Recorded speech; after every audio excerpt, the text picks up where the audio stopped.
ओम शांति। मुरली अमृत की धारा है धारा, जो देती है दुखों से किनारा। आइए, आपका स्वागत है मुरली अमृत की धारा में।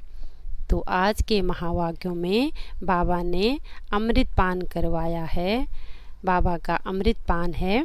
बाबा कहे, हमें इस संगम पर बाबा ने, परम पिता परमात्मा ने कर्मों की गुह्य गति का राज समझाया है।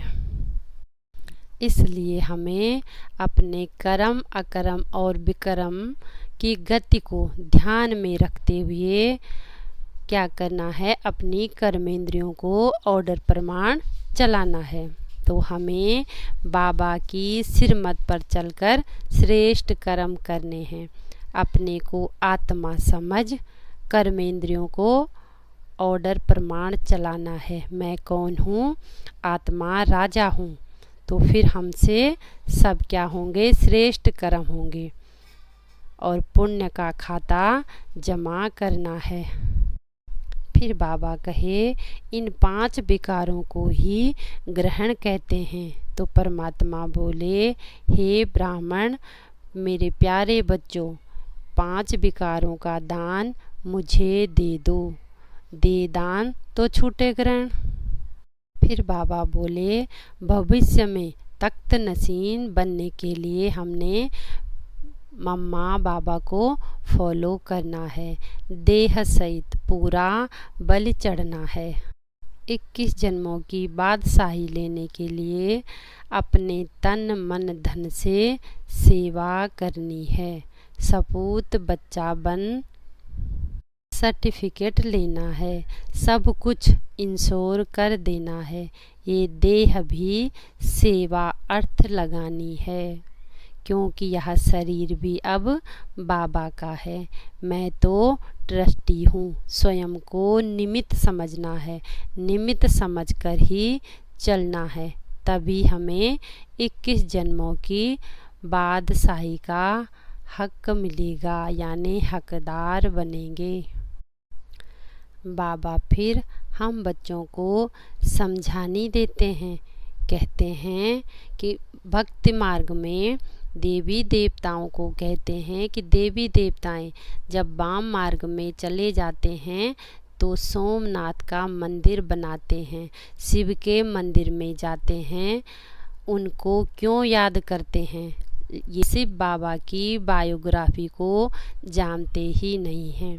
तो परमात्मा अपने ब्राह्मण बच्चों को समझानी देते हैं कि तुम जाकर समझाओ कि वह सभी आत्माओं का बाप है। जन्म मरण से न्यारा है। जन्म मरण के चक्कर में नहीं आते हैं। अगर परमात्मा ही जन्म मरण के चक्कर में आ जाए तो फिर इस चक्कर से छुड़ाए कौन? सबका उद्धार फिर कौन करे? क्योंकि उसे दुख। परम पिता परमात्मा ही सभी आत्माओं का बाप भी है, ज्ञान का सागर भी है, पतित पावन भी है, दुख हरता सुख करता भी है, स्वर्ग का रचयिता भी है, पतित पावन भी है, शांति का सागर, सुखों का सागर, प्रेम का सागर। ये सब परम पिता परमात्मा की ही महिमा है। और परमात्मा ही आकर हमें कर्म अकर्म विकर्म की गुह्य गति समझाते हैं। तो हमें अपनी कर्मेंद्रियों को बाबा की सिरमत अनुसार ऑर्डर प्रमाण चलाना है, क्योंकि हमें इस संगम पर ही विक्रमाजीत बनना है। बाबा कहे, इन 5 भूतों को मुझे दान दे दो। फिर बाबा देखो कहते हैं, तुम ही मेरे सगे बच्चे हो। तो हम ब्राह्मण बच्चों को इस संगम पर ही बाप पर पूरा बलि चढ़ना है। बाबा कहे, जो बच्चे पूरा मम्मा बाबा फॉलो करेंगे वही तख्त नशीन बनेंगे।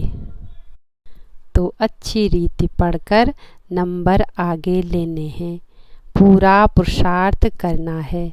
हम पुरुषार्थी स्टूडेंट हैं और इस समय ही हमें बाप से शक्ति मिलती है, यानी बाबा से बल भी मिलता है। सिर्फ हमें पवित्र रहना है तो सारा दिन खुशी का पारा भी चढ़ा रहना चाहिए और दैवी गुण भी धारण करने हैं, क्योंकि हमने नई दुनिया, निर्विकारी दुनिया, जहाँ 16 कला संपूर्ण निर्विकारी हैं, तो हमें उस दुनिया में जाना है। तो यहीं हमें दैवी गुण धारण करने हैं। तो हम बच्चों को अपने दिल दर्पण में देखना है कि इन कर्मेंद्रियों से मैंने कुछ गलत तो नहीं किया। अगर किया है तो सच्ची दिल होकर सच्चे दिलाराम को बताना है, क्योंकि बाप हमारा इस समय सर्जन भी है। वो हमें क्या दे देंगे? दवाई दे देंगे। इस मुरली में हमें समझानी दे देंगे। तो पूरा सपूत बच्चा बनना है। फिर बाबा कहे हॉस्पिटल अथवा कॉलेज खोल दो। हॉस्पिटल से एवर हेल्दी बनेंगे और कॉलेज से एवर वेल्दी बनते जाएंगे। बाबा कहे सबको राजयोग सिखाने की सेवा करनी है, सबको बाप का परिचय देना है। यह सब अब कब्रिस्तान बन पड़ा है, तुमको अब परिस्तान बनाना है। पत्थरपुरी को पारसपुरी बनाने की सेवा करनी है। फिर बाबा कहे देखो जैसे दशहरे पर क्या करते हैं, रावण को जलाते हैं तो हर साल जलाते ही रहते हैं। और फिर जैसे कहानी लिख बैठी है, द्रौपदी ने दुर्योधन को निमंत्रण दिया, ये भी एक कहानी है। तो सारा संसार ही क्या है, ऋण्य के पाणी मिसल यानी मृग तृष्णा है। तो इस पत्थरपुरी को पारसपुरी यानी सोने की दुनिया बनाने की सेवा करनी है। बाबा का मददगार सपूत बच्चा बनना है। बाबा कहे तुम ब्राह्मण बच्चे सदा अपना पाठ साक्षी होकर बजाओ, कोई भी खिटपिट नहीं करनी है।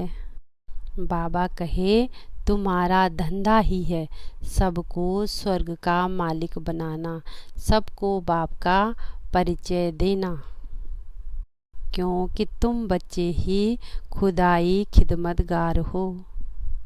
फिर बाबा कहे रावण को देखो, हमेशा रावण को जलाते हैं क्योंकि वह दुख देते हैं और जो सुख देता है वो पूजा जाता है।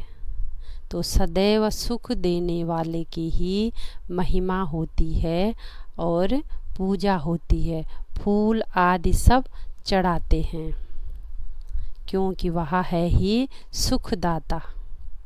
तो अभी इस संगम पर हम ईश्वरीय संतान बनते हैं, ईश्वर की गोद में पलते हैं और फिर दैवी संतान बनेंगे।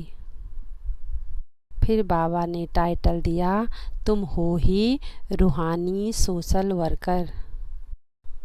तो हमें कर्म योगी बनकर हर कार्य करना है।